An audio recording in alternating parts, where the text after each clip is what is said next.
to Nick. Nick is the field operations manager at Groundwork Milwaukee. So Nick, take it over. Thanks so much, Christine. Thanks so much for the introduction, and thanks so much for inviting us to, present this workshop to you guys today. I would kind of just open up to tell you a little bit about Groundwork Milwaukee and who we are. One of the big things that we do in the city of Milwaukee is help folks grow food. So we're really excited to be partnering with the public library to try and have more resources for folks to get out there, start planting, things like that. We do a lot of other stuff though, other than just urban gardening and urban farming as well. We have youth programs for middle school, high school. We also have urban waters program, trying to clean up our urban waterways. We do all sorts of kind of community development, workforce development as well. Feel free to check out our website, Groundwork Milwaukee, for information about those other programs. And also we have some gardening resources on there too. And then the other thing I wanted to let you know about Groundwork Milwaukee, one of the big things that we do is help set up community gardens throughout the city. And right now there's over 3,000 vacant lots. These are just big old plots of grass that the city owns. And what we try and do is connect residents who live on those blocks and who live in those neighborhoods to these kind of vacant lots. And we try and give them a resource to help set up community gardens. So this is kind of just an image of kind of a little bit of our history of setting up community gardens. Each one of these dots, this is not just like one garden bed or one garden plot. Each one of these dots is kind of just a small little piece of paradise, in my opinion, where neighbors are doing all kinds of things, having dozens of garden beds. Some folks put art up. People are doing yoga in the garden, having movie nights. All kinds of different activation and things are happening in these spaces. And you are also welcome and invited to these spaces too. So if you're interested, if you don't have a space to grow food, if you're a renter and you can't grow in your backyard, these are community gardens that we want to invite you to. If you need a space, you're welcome to come check it out, and try and get a plot there as well. So and if you're looking for the specific addresses on our website, one of the links I had has the specific names of each of these gardens, and even some of them have pictures. There's some you can take a virtual walk through and kind of see the designs that people had. But I just wanted to let you know that there's a very big network of community gardens right here in the city of Milwaukee. So a lot of folks wonder, this workshop was designed as a beginner workshop for folks who are maybe it's their first time gardening, or they're just gardening this year and they want a little bit of tips, that kind of thing. Folks are wondering what's the best way to get started. The best way to get started, in my opinion, is just to do it. A lot of this you learn by doing, by working with your hands, by being outside in the garden. There's a lot of kind of pre-knowledge we're going to do right now and things like that. But there's really no substitution for just getting out and getting started. And you'd be very surprised at the results with very little experience. So kind of the first step in my mind for gardening is kind of, where is this gardening going to take place? Where is it going to happen? So part of it is kind of picking your growing site or looking at what you have available right now. What kind of garden are you looking to do? The two kind of common ones that most people are going to do are either an in-ground garden, that's kind of what we have on the left here, or I'm not sure if it's the right on your video, but kind of on one side we have the in-ground garden beds, on the other side we have raised bed garden beds. I just want to talk for 1 second about the different advantages, disadvantages of each one of those. In-ground garden beds are great. A lot of folks want to do those, especially when they got a big old plot of land. The one challenge with doing that in an urban environment like the city of Milwaukee is being concerned about lead and other possible contaminants that are in the soil. And so for any community garden that we do on a vacant lot, or if you're gardening in a house or in a yard with a house that's been built before 1970s, it's likely that there might be lead in the soil. So one of the ways we deal with that is raised bed gardens. So rather than planting right in the ground, we put down a whole layer right on top of the grass and then build the garden bed up from that. So the advantage of raised bed gardens are you start out with brand new fresh soil. You don't have to worry about any of these contaminants or anything of that nature.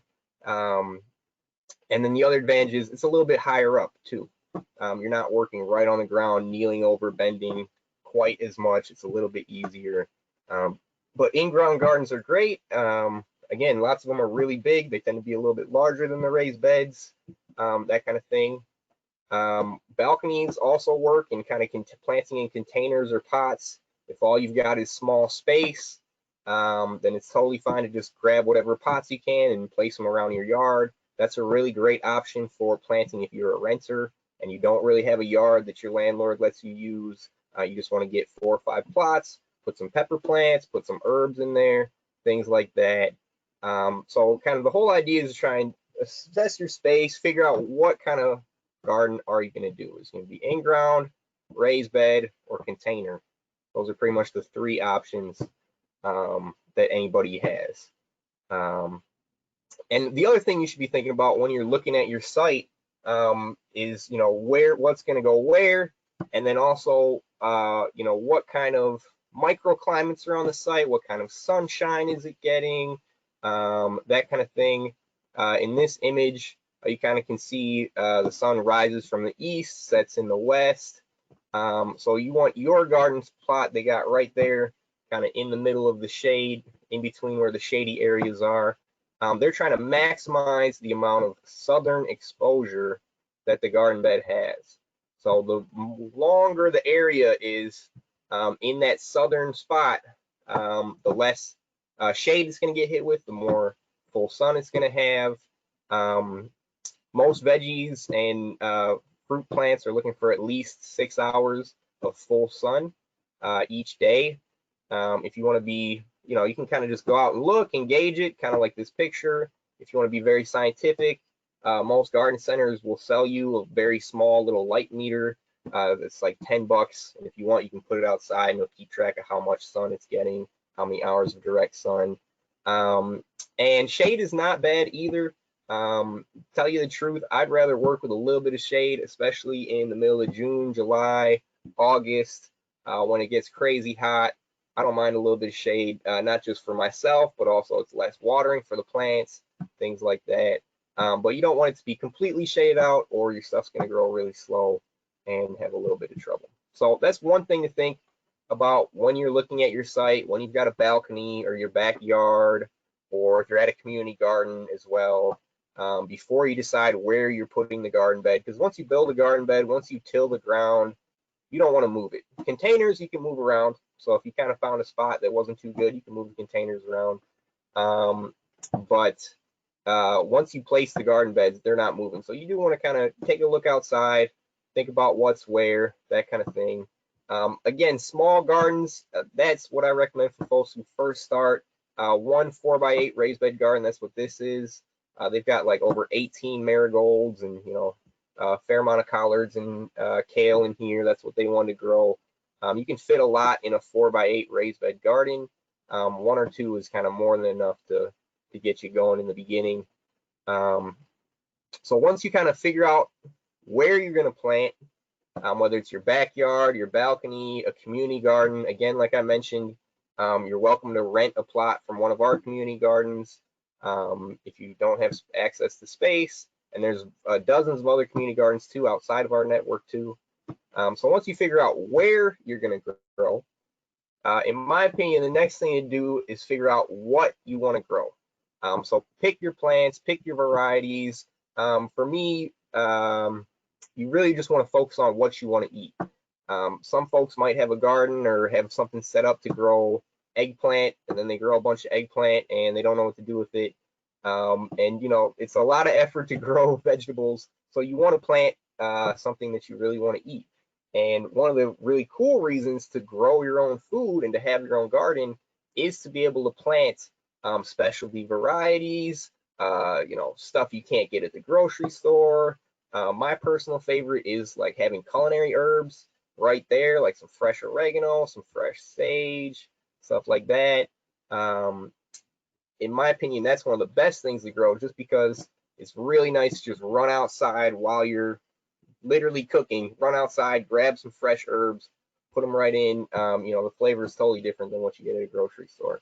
So really think about what you want to grow. You can look at seed catalogs and magazines online and get ideas for what you want to plant. I also want to throw out the idea of medicinal herbs. A lot of folks are planting stuff for medicinal purposes. And then the other thing I wanted to mention was fruit and nut trees. We get tons of apples, we get tons of cherries, all kinds of things like that off of just one or two trees. And if you're a first-time gardener, you do want to think about it the first year planting these fruit or nut trees, because you're not going to get harvest for like maybe 5 years or longer. So when you kind of first start the garden, if you do want any of those kind of things like fruits or nuts, try and think about them right away and plan where they're going to go in the garden. The other thing I just want to mention real quick is the difference between perennials and annuals. Perennials come back year after year. Good example of those are like mints or a lot of different herbs. Sage comes back for multiple years. There's a fair amount of herbs like that. Annuals, you got to plant every year. Like tomatoes, you plant a tomato, you harvest it, it's kind of done, you replant it. So kind of planning where those perennials end up in your garden is a good idea. Heirloom varieties are kind of these really specialty varieties that go way back and kind of been passed down from person to person as these specialty varieties. And again, it's one of the main reasons I think folks should have a garden is to plant specialty stuff you can't get at the grocery store, stuff that looks and tastes better than you know, your average tomato or your average melon or something like that. So really figure out what you want to plant, in my opinion, and then kind of start making drawings. This is kind of what I recommend. You don't need to be an artist. You don't even need to have graph paper and to have as fancy of a drawing as this. But I think you should start out just drawing what your space is. You can draw a space for grass. This is kind of an example of someone's backyard. All this used to be grass. And then one day they decided, I want to tear out all this freaking grass, every little bit of it, and I want to plant and, you know, go real big. So you don't have to go big like these folks, but it does help to kind of draw and come up with different ideas, different designs for what your garden could look like. Because kind of like I said in the beginning, gardening is a little bit of a slow process. It takes time. It takes a lot of work to establish a garden. So you want to be kind of sure when you put something somewhere, especially if it's stuff like I mentioned, those fruit or nut trees. Those are taking multiple years until they finally until you finally get a nice harvest out of them. So you want to kind of specify where they're going to go beforehand. And then one little piece I wanted to throw out there before we get too far ahead was companion planting. So while you're kind of looking, I just want to go back one, but while you're looking at these different plants, they're deciding what goes where. Do I want to plant tomatoes? Do I want onions? Do I want lettuce? One thing you should know about is companion planting. And this is just an example of it. Tomatoes love being planted right next to basil. They each enhance each other's flavor. They have similar needs in terms of watering and sun.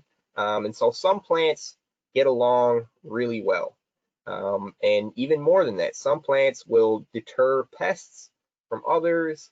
Some plants will add nutrients into the soil for the other plants. The great example of that is the Three Sisters. Three Sisters is a very famous kind of planting method by indigenous folks here in the Americas, which is planting squash, beans, and corn together. The idea being corn kind of grows straight up and makes a nice stalk. The beans can follow that stalk and grow right up with it. And the beans also add nitrogen into the soil. They're able to pull it out of the air and add it into the soil. They're very special that way. And that's one of the nutrients that corn really needs a lot. And then squash kind of being planted all along the edges and kind of going long on the ground. So that's an example of companion planting. Here's kind of one chart for companion planting. Things that plants like, things that plants don't like. They do have some enemies or some plants that shouldn't be planted near each other, or just kind of, it's not necessarily a great idea. We did link another chart in the resources as well on the links for Grow Your Own Groceries. So feel free to check that link out as well. I kind of found myself with like 5 or 6 of these different charts, and I kind of look at different ones. Everybody's got a different opinion. It's always a good idea to kind of get multiple sources before you kind of fully commit. But I just want to make sure folks know about companion planting while you're drawing up your garden. If you've got a list, you know, you want to plant these 5 things. I really want tomatoes. I really want, you know, some lettuces, and I really want some herbs. This kind of knowing about companion planting can help you as you draw up, what am I going to plant where, that kind of thing. So the next part I got is kind of prepping the garden beds. Whatever, either you're growing in ground or whether you're growing in raised bed gardens. This is kind of just the standard raised bed garden design. It's 4 feet by 8 feet and about 1 feet tall.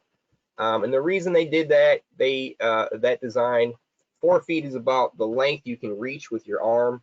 You can make bigger garden beds like 6 feet wide or 10 feet wide, but then you kind of have to start stepping into the garden beds, and it's kind of a whole nother thing. So 4 feet by 8 feet is kind of the standard size for one garden bed. It makes it easy to reach. You can plant all kinds of different stuff in it. It's kind of the good size. So, and again, the other advantages of raised bed gardens is they're a little bit raised up. If you want, some people go double high, and instead of being 1 foot tall, they'll make their garden beds 2 feet tall instead, and that way they don't have to bend over as much. It's a little bit easier for elders that are kind of also trying to still do some gardening as well. And then if you have that 2 feet of a garden bed, you have way more soil, and that kind of helps with things like watering. It kind of holds a lot more moisture, holds a lot more nutrients, stuff like that. So I personally really like the double high garden beds, especially because it means less bending over for me. But single high works good. I got the materials kind of listed right here. In terms of lumber, it's about 40 or 50 bucks in terms of lumber from, you know, your local big box store or hardware store. A little bit of screws, and then about 1 yard of organic compost. And I can't stress this enough. We're going to mention again in a sec, but getting quality soil is probably one of the most important parts of having a garden. If you have high quality soil, you're going to have high quality vegetables and things like that. If you're looking to get soil to start a raised bed garden, you want to build your own, I do recommend ordering delivery by bulk, ordering it by the cubic yard. If you try and just go to the store and get bags and bag after bag, it takes forever. It's more expensive, and you know, you usually can't haul it yourself either in a vehicle unless you got a big old truck. So I do recommend trying to get a little bit of soil delivered. It's not too bad. It's maybe like 40 or 50 bucks for a whole yard. And it really only takes 1 yard of 1 cubic yard of soil for one bed. And then the other thing I wanted to mention is just that weed barrier.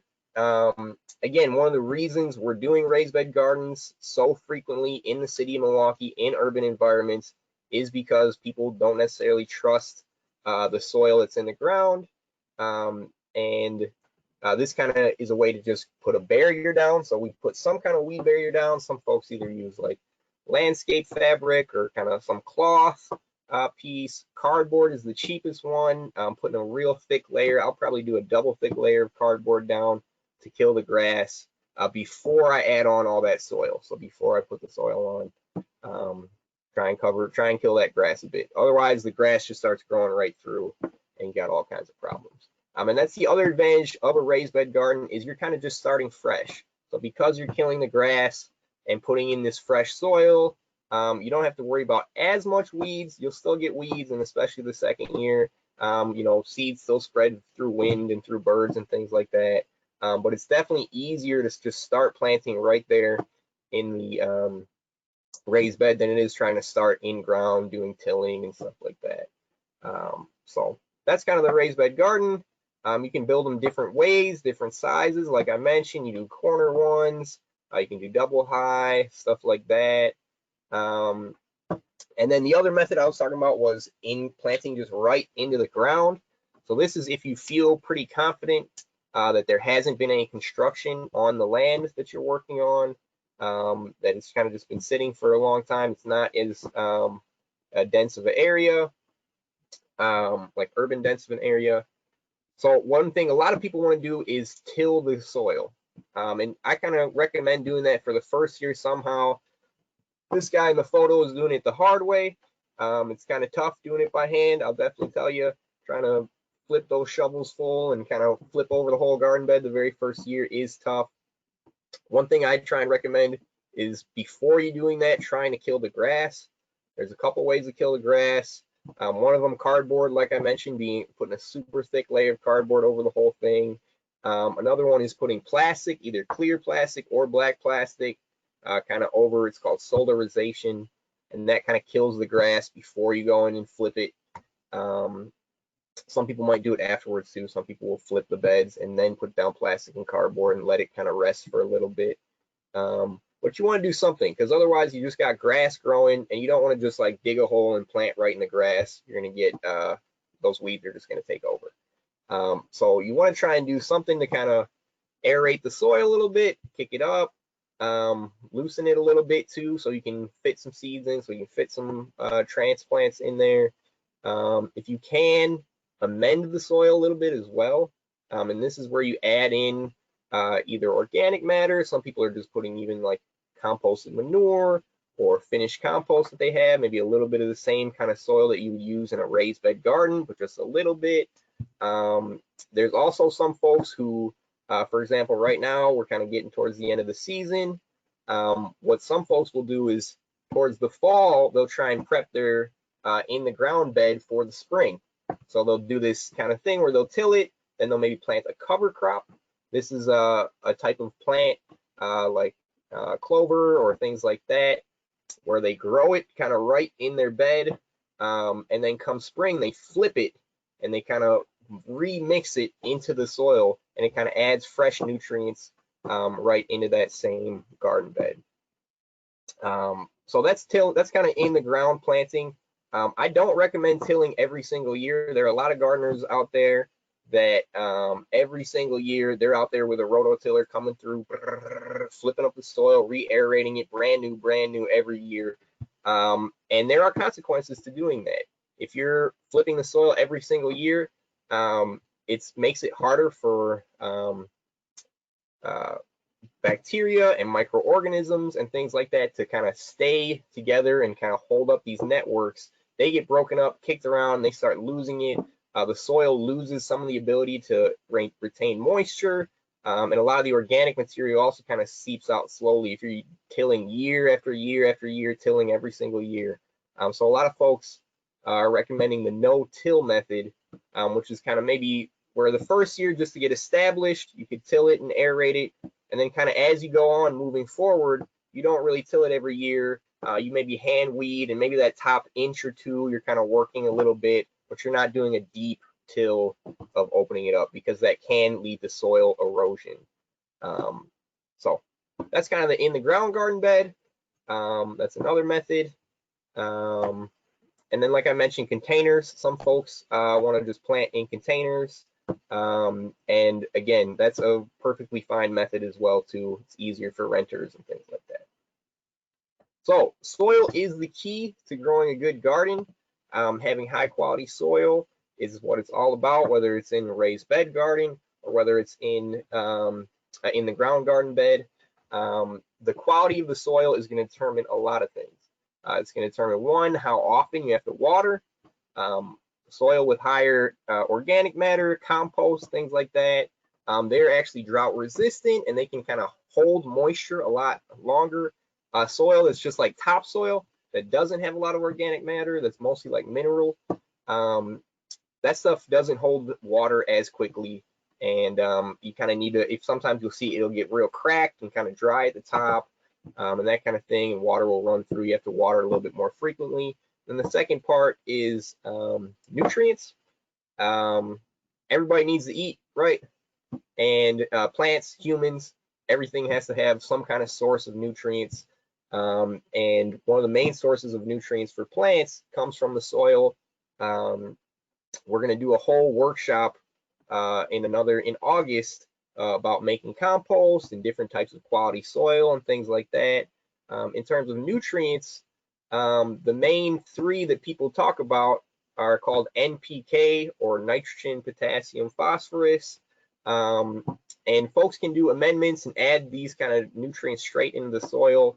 But in organic gardening and organic methods, we really work on building that organic matter and building the microorganisms, building the bacteria up, instead of just like massively dumping in chemicals for adding fertilizers.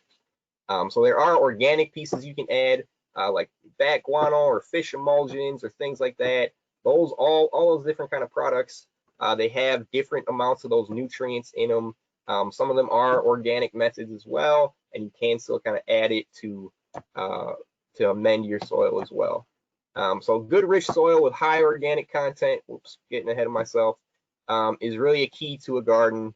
And you know, make sure you really focus on your soil. So once you got your garden beds planted, or I'm sorry, once you got your garden beds prepped, you got them tilled, things like that.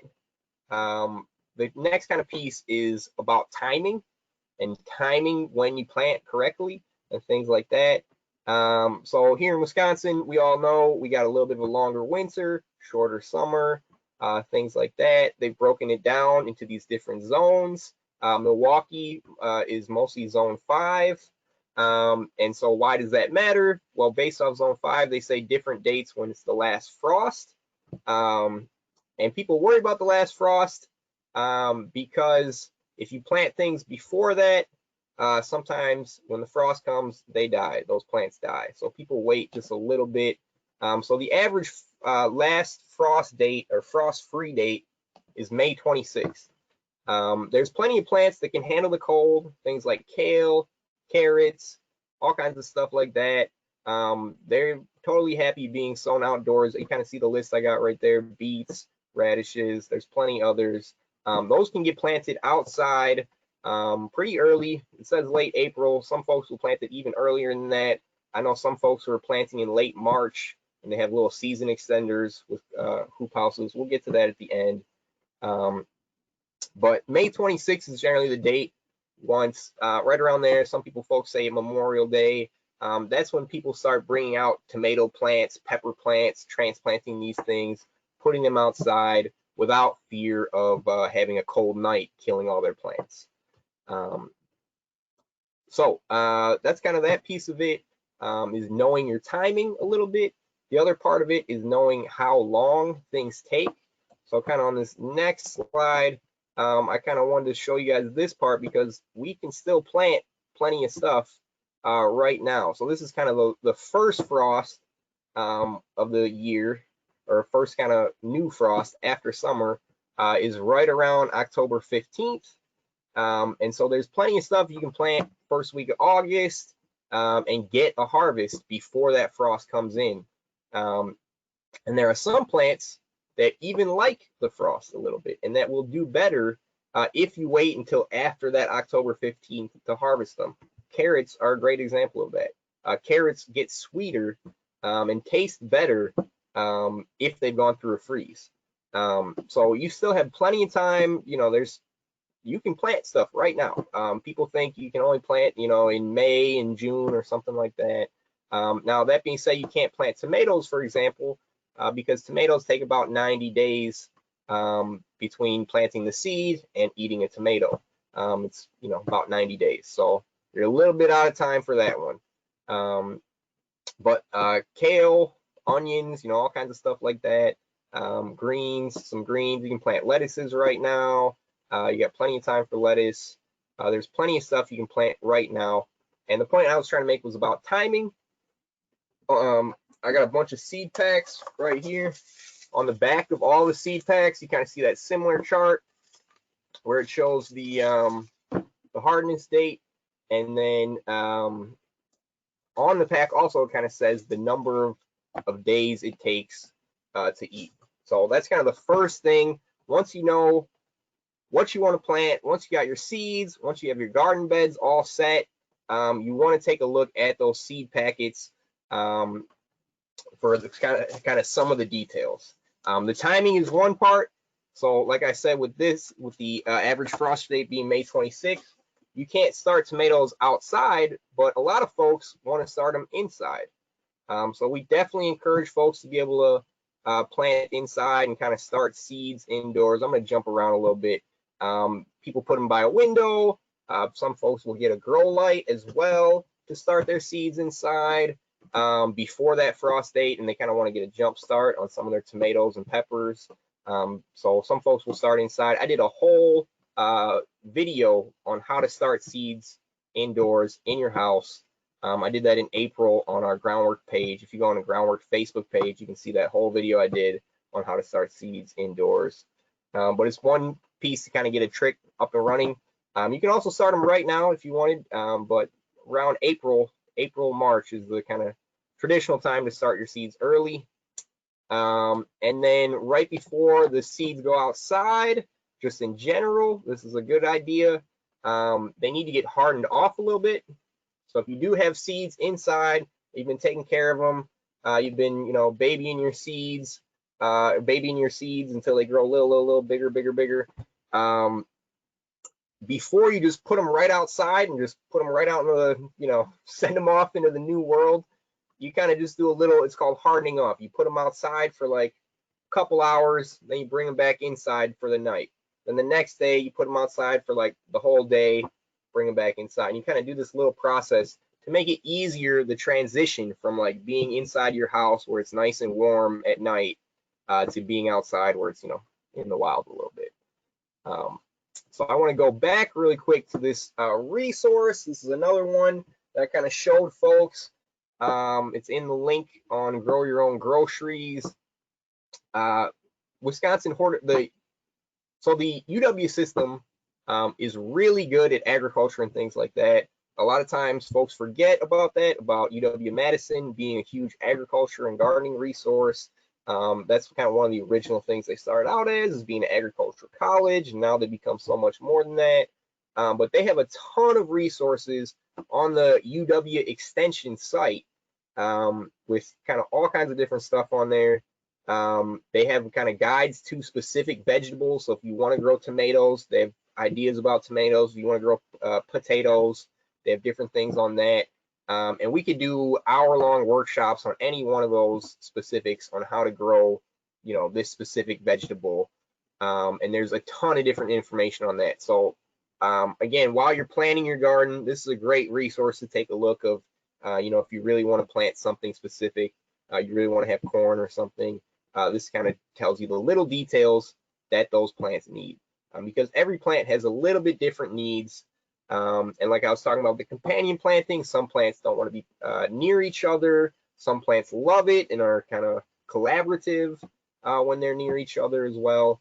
So kind of learning as much of the detailed information about the specific stuff you want to plant is a good idea. And one other just thing to note, flowering and fruiting plants are a little bit more challenging than things just like lettuces and herbs.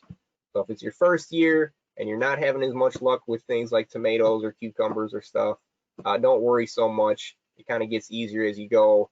And the easiest stuff to grow is lettuce. If you plant lettuce in 30 or 45 days, you can just cut it and eat lettuce. And you're eating lettuce all summer. It kind of keeps growing back. So just kind of encouraging you to check that resource out for the details for your piece. So once you have seeds, or once you have some plants started either in your house or you went to the store to get some, you can transplant them outside then. This is very simple. It's just as easy as digging a hole that's about twice the size of the plant, of the container, the dirt, loosening that soil up as best you can. Some folks will add some fresh compost right in there in that space, and then kind of just dropping the plant right in there. There are fancy ways of planting or of digging these holes. I've seen folks with drills trying to drill it out quick. I've seen little roller things that are like automatic, where they roll it and it drops the plant or drops the seed right in there. I've seen folks have a dog. I don't know if you guys saw this video where they have a dog that like doggy paddles and digs a little hole like to drop the plant in there. But you know, most folks are just going to dig a small hole to try to put it in. There are also, you don't have to start with plants in the ground. Lots of folks start with seeds, and I got a couple different methods here for starting from seeds. One of them, again, is this rows, doing straight rows all the way through. She's got a string kind of right there to draw that straight row, and then kind of sprinkle them right in, and then they go back and they thin them. And so this is when the plants are a little too close together. If you just left them, none of the plants would grow to their full size. They'd kind of just all be stunted and like a little bit smaller. So what they're doing is they're picking off the seeds like every maybe 3-6 inches. Again, this is where you check the back of your thing, of your seed packet. Sometimes it'll say specifically how to seed it. Sometimes it'll just say space every 6 inches. And so after you plant them and then you wait a week or two for them to come up, some folks just thin them right out. And this is kind of thinning with carrots as well. And so one idea is just single plants in single rows.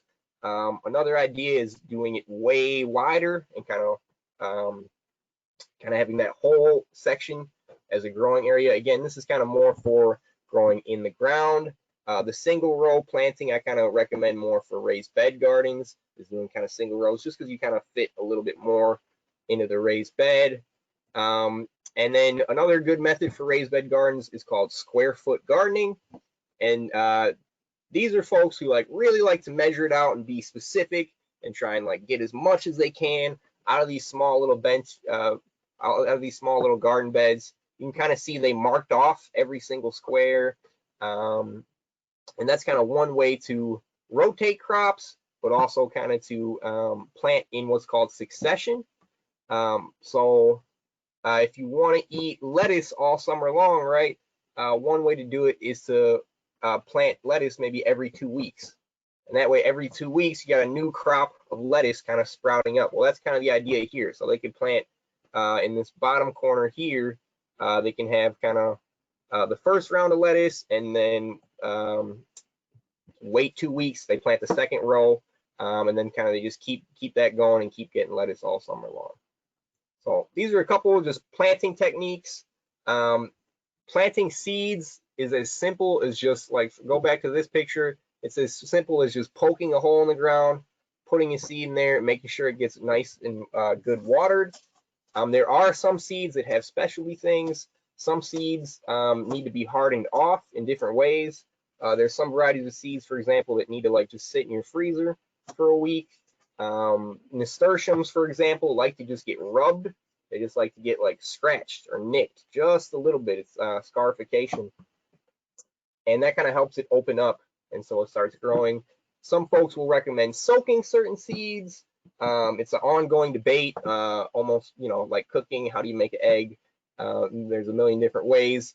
So some folks will say bean seeds need to get soaked. Others, my mother will be like, I don't need to soak bean seeds. There's no point. So people have some little different preferences on how you plant seeds, but for the most part, it's really as simple as just putting a hole in the ground and kind of planting a seed. The other method that folks use, I don't have an image of it, I don't think, is broadcasting. And that's kind of where people, instead of trying to do these fancy straight rows or kind of single things or this super organized piece, this is usually for when you have a bigger space, people kind of just scatter seeds all the way along and kind of for a whole bed of lettuce. If you want a whole garden bed of lettuce, imagine, and you weren't worried about having just these little specifics, broadcast seeding is a great way to do that. You can kind of go back and thin it then afterwards the same way, or you just kind of end up with this whole garden bed full of lettuce instead of just having a couple rows of it.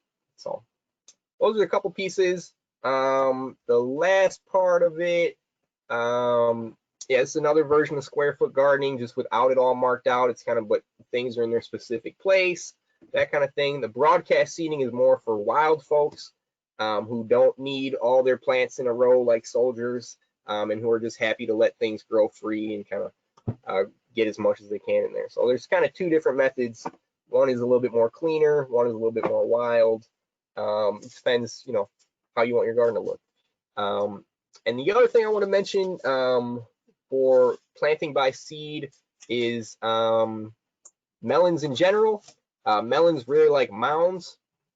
This is kind of like a similar looking piece to it, hills and furrows.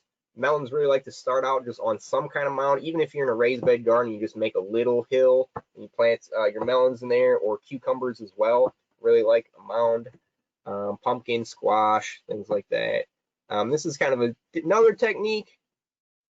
Hills and furrows, this is kind of what it looks like on a bigger site, but you can do it, you know, just in your backyard if you're planting in the ground, or you can even do it in a raised bed.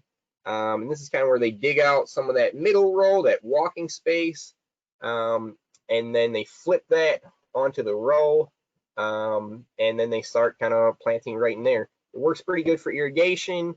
Some folks also, you kind of see the holes, they're kind of dug out a little bit. That's to let the water go right to that plant. And yeah, it's just another method you'll see all over the place. It's a common one that people like to do, hills and furrows. And then the next one I got, this is kind of, it's similar to the single rows where they have one row lined up next to each other, but it's a little bit more intense. Small plot intensive farming. Again, this is somebody's backyard that they wanted to just get rid of all the grass, make a giant garden.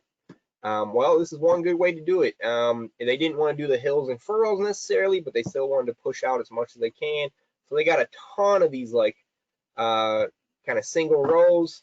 It's pretty intense. They do have this succession planting, like I mentioned, where they're planting and then waiting a week or two and then planting the next version of that same crop so they can harvest all year round. So this is kind of just similar pieces of it.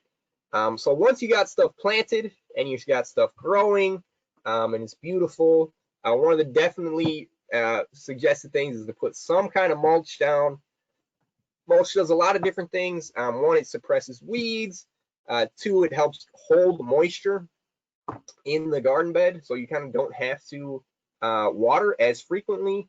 And then three, it also kind of, this straw slowly, like if you use an organic mulch or an organic matter as mulch, like straw, some people use shredded paper, some folks use cardboard, wood chips, sawdust. There's a lot of different pieces you can use, but that stuff eventually also breaks down and kind of improves the quality of your soil. The other thing I really like about mulching is if you don't use mulch and you just have a raised bed garden, the sun kind of just bakes that top layer of soil and just cracks it and makes it look really bad, and kills some of the microorganisms and bacteria that are trying to live there. If you put this layer of mulch, it kind of protects that soil, and then when you flip under the mulch, you'll usually find your soil like looking a little bit richer, moisture, looking nice. Some folks might even want to mulch with plastic or even landscape fabric. It doesn't have to be plastic. But some folks will mulch and kind of put this down before they even plant, and then they'll cut holes through the plastic, through the mulch to drop their plants in because they don't want to see any weeds at all summer long. And I think it's a smart trick. It does work out. Yeah, it's one way to do it. You do still have to be able to water them, so you know, you don't want to have it too tight and too sealed up where water's not getting in there or anything like that. But that's one method for mulching. Different things is using the plastic or row cover, stuff like that. So, and then I do want to save a little bit of time. I'm getting caught. I want to save a little bit of time for questions. So after mulching, the next piece I recommend is trellising of some kind, either just stakes, tomato cages. People use all kind of different stuff to try and get their plants to grow up and utilize more of that sunshine.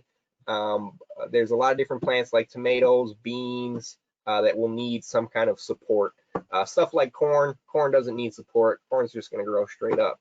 But some plants will be floppy and will be kind of have a tendency to lean over if they don't get trellised. And then I'm going to just kind of real quick go through the last couple about watering. There's a million ways to water. A couple just real quick little tips for watering. The best time of day to water is in the beginning of the day, in the morning, or in the evening. If you water at 12 o'clock when it's 90 degrees out, a lot of that water is just evaporating and disappearing, and not as much of it is getting into the soil, getting the plants. And some plants do not like getting sprayed down. So that's kind of what this image is you're seeing here. It's mostly the melons and the squashes. Tomatoes too, though. Those are the main ones that I know of. They don't like having their leaves soaking wet because it can lead to stuff like powdery mildew and other diseases. So sprinklers work good for some plants, Other plants don't like it as much. This is kind of a real clever technique. We could do a whole hour on irrigation, but this is kind of just a real simple way. They take 2 clay pots, cover up the hole in one of them, fill them with water, and bury them in garden beds. And the idea is the water slowly leaks out through those clay pots. Sometimes you might see people with like bottles upside down full of water. It's a similar thing. If you take like a wine bottle, fill it up with water, bury it upside down in the garden bed, it slowly sips out water. So that's one method. We always recommend folks to use rain barrels best they can, because rainwater is a little bit better than water from the tap. It doesn't have things like chlorine or other chemicals that are in tap water that are in there to keep keep us safe. So it's safe for us to drink. But those same chemicals also kill microorganisms and bacteria that are in the soil. And then in terms of insects, I got on this first slide here, this is like the beneficial insects. These guys eat or fight off some of the other pests that you don't want to deal with. These are kind of some of the common pests. Again, there's all sorts of little tricks. What I recommend you guys check out is the UW extension system. They have all kinds of specifics about specific diseases. If you want, you can even bring in like physical samples. They have a whole submission process for that if you need specifics on that one. And after you plant all this stuff, of course, you got to harvest it. It is a little tricky knowing when to harvest some stuff. Tomatoes are really easy to know how to harvest.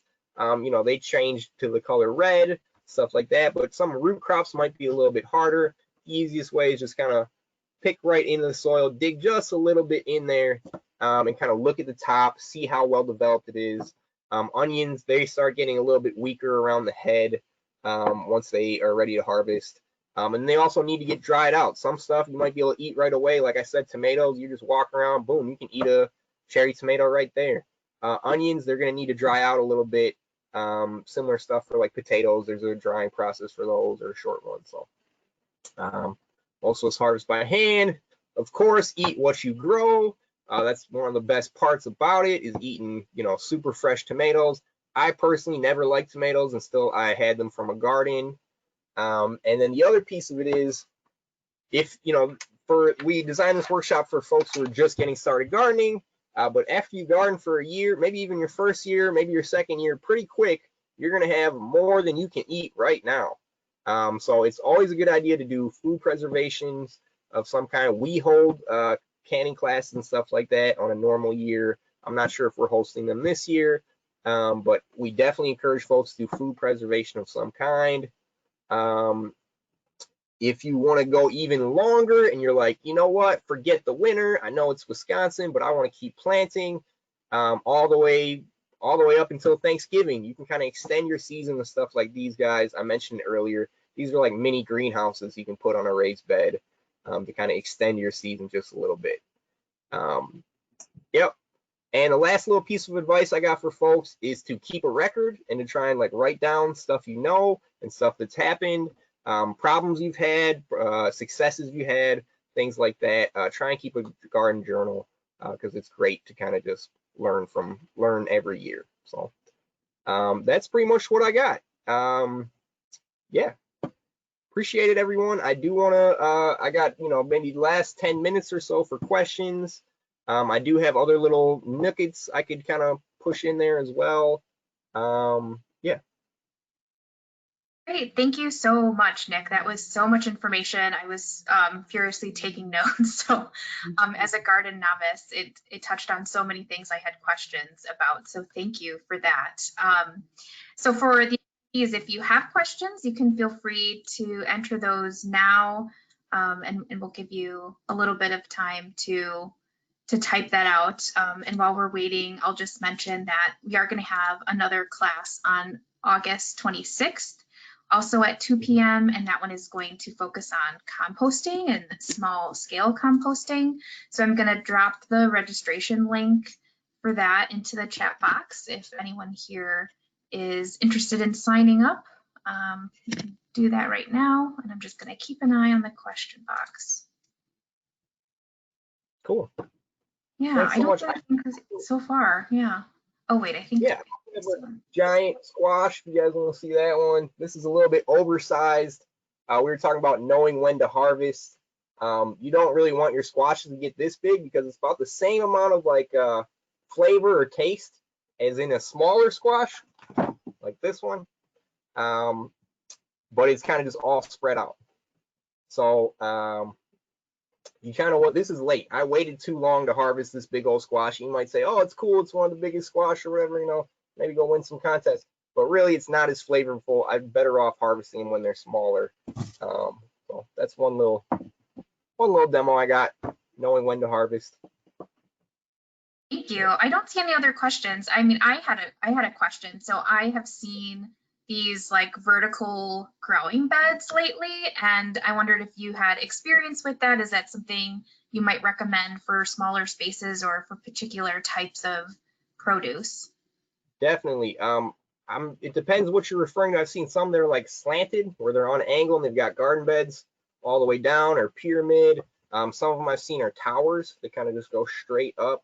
I do think those vertical systems are great. Usually you can get more plants per square foot than you normally would. They are usually pretty good for like greens and herbs and plants that are a little bit smaller. Tomato plants, for example, I wouldn't try and do in a vertical garden just because tomato plants are a vertical garden. You know, you can get a tomato plant that's like 8 feet tall if you're like trellising it and training it, and that'll just grow straight up. So yeah, that's definitely a great way to make the most out of a little bit of space. Window gardens are a great idea. Plants like lettuces and herbs, they don't take much space at all. So having just a small container of you know, greens or herbs can really add a lot to just your meal or whatever you're cooking.